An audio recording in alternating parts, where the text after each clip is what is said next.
This video tutorial walks you through the process of creating an account on Avatrade, a popular forex broker. Go to the Avatrade website. Click the Register Now button on the homepage.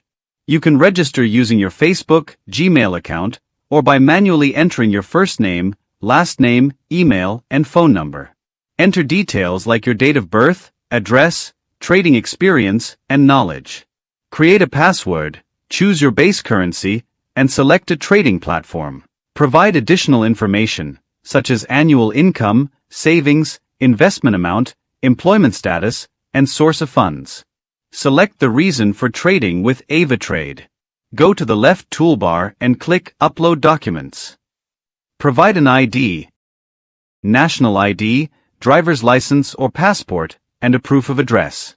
Optionally, you can verify your account through wire transfer. Once you upload the necessary documents, your account should be verified within a few hours.